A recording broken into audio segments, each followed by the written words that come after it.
families, and fellow graduates. It is an honor to be speaking with you today. If the commencement ceremony could talk, it would probably sound a little bit like Ron Burgundy in Anchorman. I'm kind of a big deal. Commencement is one of those milestones I learned about in Miss Graham's social psychology class this past semester. Events of great cultural significance that are indicators you've made progress in your life. Commencement stands proudly as its own distinct tick mark on the timeline of one's life that includes things like a first job, marriage, or the birth of a child. It sometimes takes milestones like commencement to make us aware of the passage of time. From ancient sundials to the digital clocks on our smartphones, time has always been an essential part of human life. But how do we really measure time? A high school student might measure it in the progress of his SAT scores or the upward track of her grade point average over her high school career. If you head to the upper school arts wing, you might note the timelessness of a particular painting on the wall. Go down to the athletic office and someone might measure time in the time it takes to swim, run, or ski a race. In social studies, time is in terms of election cycles and assassinations and the linking of connected events on the timeline of human history. And in English, the hands of literature hold up a mirror to our own mortality, a fate defined by the passage of time. If you went down to the Ankeny Science Center, though, science would tell you that time is relative, meaning that how fast you experience time depends on how fast you are traveling through space. According to modern physicists, time is actually a part of a larger concept called space-time, a mathematical model that combines space and time into a single interwoven continuum.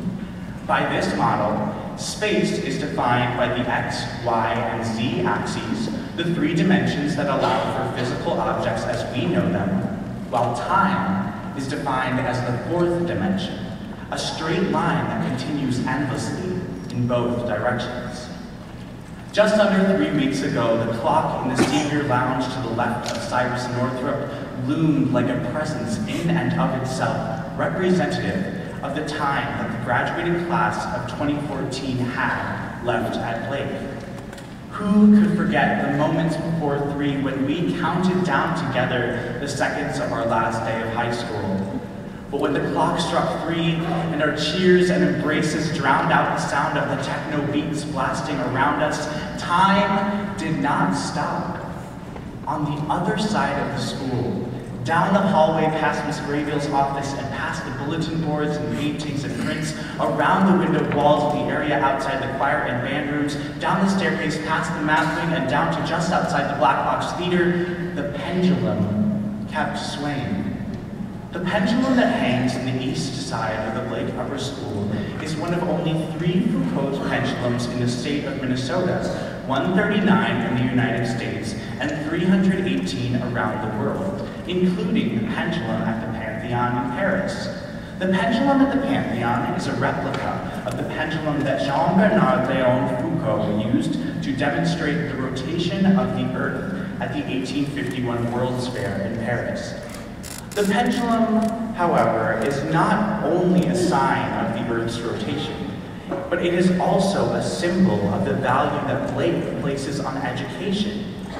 Blake gave us a framework in which we could question our place in the universe through subject areas that exist in unity rather than division, a concept reflected in the pendulum's placement at the convergence of the arts and mathematics wings.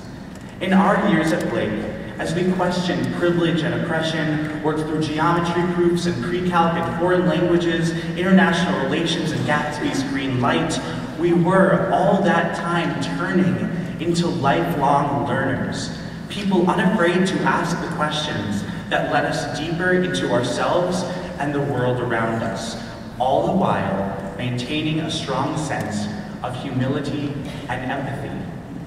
It is these sort of values and skills that we will carry forward into the future as we embark on our own individual journeys of intellect and emotion in college or elsewhere.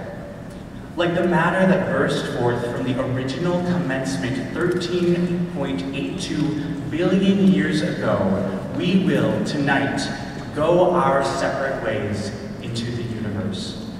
We may come across traces of one another, like cosmic microwave background, the afterglow of our time here at Blake. In a song on the radio that jogs a memory of driving to a practice or party, in a special note in your yearbook, in a catch-up coffee date with a friend from your graduating class.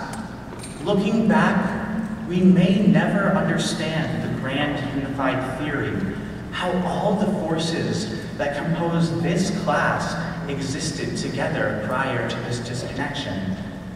But we realize that at this present moment, at this event in the fabric of space-time, we are all here together, contemplating the fourth dimension as it applies to our own lives, and those of our children, grandchildren, brothers, sisters, families, and friends. As we continue learning, our universe will continue to expand as we add our energy, the skills, memories, and values that we gained during our time at Blake to the greater whole.